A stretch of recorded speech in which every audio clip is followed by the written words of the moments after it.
Zorin OS 18.1 has officially dropped as of last week, and I have to say, this release is pretty impressive. Whether you're a longtime Linux user, someone curious about ditching Windows, or you've already been running Zorin OS 18, this update has something meaningful for everyone. So let's get into it.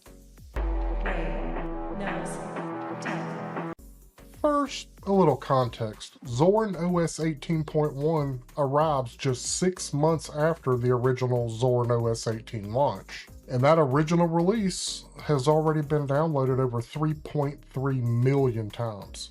That's not a small number for a Linux distro, folks. That tells you that people are genuinely looking for alternatives to Windows, and Zorin OS is capturing that audience in a real way. Don't let that 0.1 designation fool you thinking this is just a minor update with a few bug fixes or a kernel bump. The Zorin team has delivered a significant release loaded with genuine new features, substantial desktop enhancements, updated applications, support for brand new hardware, and even the debut of an entirely new edition of the operating system. So let's not waste any more time. Let's break it all down, starting with one of the most user-friendly improvements in this release. One of the biggest challenges for anyone switching from Windows to Linux is figuring out what to do with their existing apps. You've got years of software you rely on. Maybe it's a media server like Plex or Productivity Suite or some niche tool you use for work. And on Windows, you just run the installer. Easy. On Linux, it's traditionally been a bit more complicated. But Zorin OS has been chipping away at this problem for a while, and in 18.1, they've made a major leap forward. The built-in database that detects the Windows installer files has been expanded by more than 40%. It now covers over 240 popular Windows applications. So what happens when you try to run a Windows.exe file on Zorin OS? Instead of just failing or throwing a confusing error, the system intelligently steps in and shows you a helpful dialog. It tells you the best way to get that app working, whether that's installing the native Linux version from the software store, pointing you to a web app version, or suggesting the closest native Linux alternative. For example, if you try to run the Microsoft Outlook installer, Zorin OS will suggest Evolution Mail as a compatible replacement. And this is genuinely smart, and it makes a real practical difference for people transitioning from Windows. It removes friction, reduces confusion, and keeps new Linux users from hitting that wall of, wait, how do I even install this? That's a huge deal for the distro's target audience.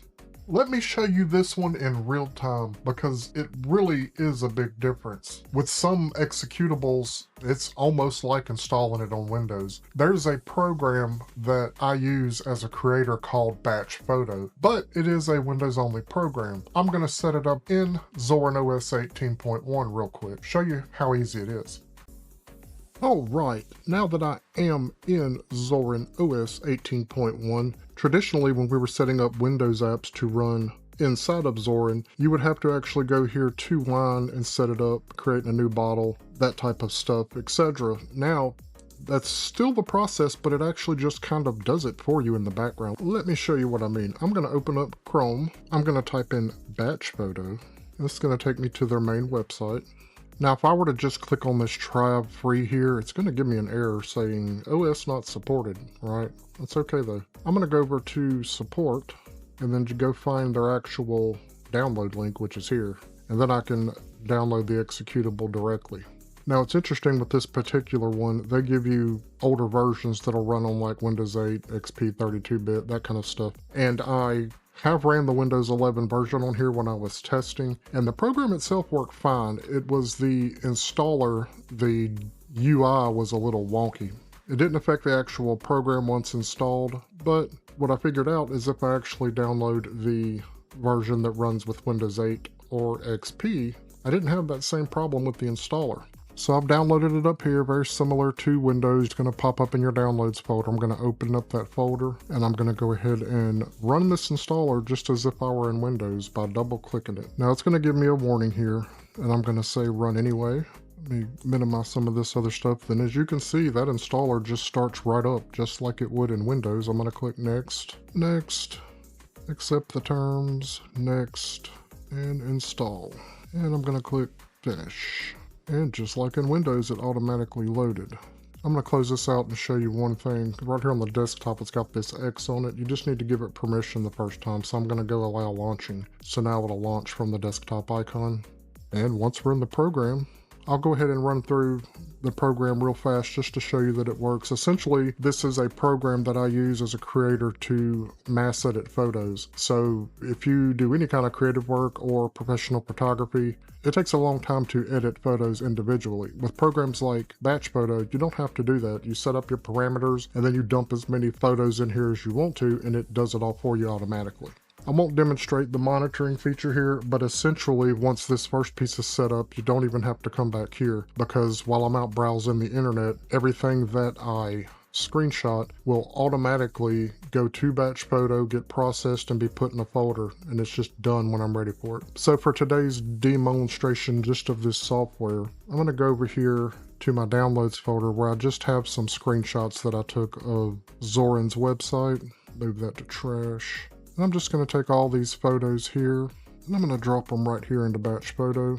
Now I'm only doing 5. You can do as many as you want to. So once your photos are here, you go to Edit Photos. I'm going to do a full review of this software because it deserves its own video. I'm going to add a filter here, and I'm going to add crop. Now these have all types of stuff for editing photos that you could do. Just as a quick demonstration, I'll do a crop. Now these are just screenshots that I took right from Zorin's website, but in order to clean them up to where I can use them in a video, I need to get them cropped appropriately. So I'm just going to move my crop arrows over here to only include the portion of the photo that I want and cut out the rest. That should be good. This doesn't have to be perfect for these purposes. I'm going to click OK. Then I'll go to my setup. And again, this is only something I have to do once. You just select an output folder, which it's defaulted to my pictures, which is good. I'm not going to change any of these settings. I'm just going to click process just to see that it works. It's just let me know that this is a trial version. I have a registered copy, but for this demonstration, I'm just going to do the trial real quick. And I'm going to click OK. And now it's automatically cropped all of my photos based on the settings that I put in there. If I come over here and open up my pictures folder, you'll see all of these pictures and they're all cropped exactly the same. Now obviously every program won't work. It has to be an executable. It can't have online dependencies like Adobe's Creative Suite or Office 365. Those types of programs are not going to run on here, but you can use your online version of those. In fact, if you go over here to settings and online accounts, Zorin lets you set up your Google, your Microsoft accounts in here so that you're automatically logged into them and you can access the web versions if you need to do that. Next up, desktop improvements, and there are quite a few good ones here. Let's start with advanced Windows tiling. If you've used Zorin OS before, you know it already has a solid tiling system, but 18.1 takes it further with notable additions. First, when you switch to a tiled app from the taskbar, all the windows in that tiled group come to the foreground together. So if you've got a tiled workspace set up with your browser, your Notes app, and your email, clicking any one of them brings the whole group into view. That is a genuinely useful workflow improvement. Second, you can now reorder your tiling layouts directly from the Edit Layouts dialog. Small thing, but it means you can organize your layouts in the order that makes sense for how you actually work. There's also a new toggle for tray icons in the panel. You can now control whether app indicator icons show up in your panel tray and manage their settings right from the interface section of Zorin Appearance. Much cleaner than hunting through individual app settings. And finally, the team mentions that 18.1 just feels faster and smoother in general. That's backed by a range of performance enhancements and bug fixes across the desktop. Little things like that add up to a noticeably better daily experience. Now let's talk about productivity software, specifically LibreOffice, which is the default Office suite in Zorin OS. Zorin OS 18.1 ships with LibreOffice 26.2, the latest and greatest version of the award-winning open source Office suite. And this isn't just a cosmetic update, there are real improvements here. LibreOffice 26.2 brings enhanced compatibility with Microsoft Office and Office 365 documents, which is critical for anyone who needs to exchange files with colleagues or clients who are still on Windows. Windows. It also adds Markdown support, connector shape objects in both Calc and Writer, performance boost, and a range of other refinements. For anyone using Zorin OS as a work machine, and that's clearly one of the Zorin team's primary goals, this is a significant improvement. Better Office compatibility means fewer headaches, fewer formatting issues, and fewer reasons to keep a Windows machine around just for document work. Here's something exciting that I think deserves special attention. The Lite edition is now available for the 18.1 series. Zorin OS Lite is designed specifically for older and lower spec computers. If you got a machine that can barely run Windows 10, let alone Windows 11, Zorin OS Lite could give that computer a new lease on life. Let's talk about the under the hood stuff, because this is where things get really solid. Zorin OS 18.1 is powered by Linux kernel 6.17, the same kernel version found in Ubuntu 25.10. This is a modern, up-to-date kernel, and it brings significantly expanded hardware support across the board. We're talking better support for NVIDIA graphics cards, Intel Xe3 graphics, and AMD hybrid laptop GPUs. There's improved support for specific laptop lines including Lenovo, ThinkPad, and Samsung Galaxy Book. Game controllers are better supported too. PlayStation 5, DualSense, Acer Nitro, Turtle Beach, Recon, they're all in there. And notably, gaming handheld computers are explicitly supported, including the Asus ROG, Ally, Lenovo Legion Go, and 1X Player. That last point is interesting. It shows the Zorin team is paying attention to where people are actually using computers, including the fast-growing handheld gaming PC market. On top of that, the latest security patches come pre-installed throughout the system, and Zorin OS 18.1 will continue receiving software updates and security patches all the way until June of 2029. For businesses, schools, and organizations that need long-term stability, that's a very attractive proposition. Alright, so how do you actually get your hands on Zorin OS 18.1? If you're already running Zorin OS 18, great news. You can upgrade right now simply by installing the latest updates through the software updater. No reinstall needed, no data loss, just run your updates and you're there. If you're on Zorin OS 17, you can also upgrade directly to 18.1 without erasing your files. The Zorin team has an upgrade guide on their website that walks you through the process step by step. And if you're brand new to Zorin OS, welcome. All editions of Zorin OS 18.1 are available for download on the official Zorin OS website. There's a free core edition and a pro edition. If you want to support the project and unlock additional features, I'll drop the link in the description below. If you've previously purchased Zorin OS 18 Pro, check your original purchase email for a download link to the 18.1 Pro version. If you've lost that email, the Zorin website has a resend option. And if you're in the market for a new computer and want Zorin OS pre-installed out of the box, the Zorin team has computer brand partners that sell laptops and desktops ready to go.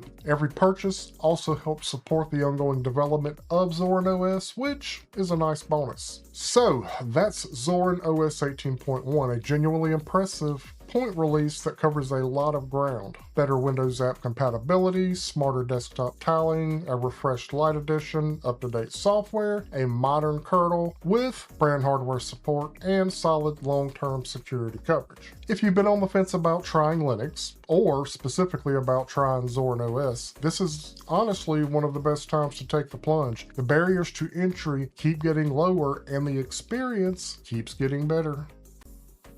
What are your thoughts? Drop me a comment below. Also, drop me a comment below about any future video suggestions. Do me a favor, please like and share the video and subscribe to the channel. Subscribing to the channel really helps me grow the channel and get me to that 50,000 subscriber goal. You can also take it to that next level of support and become a member. Don't forget to check out these other videos, and as always, thank you for watching, and until next time.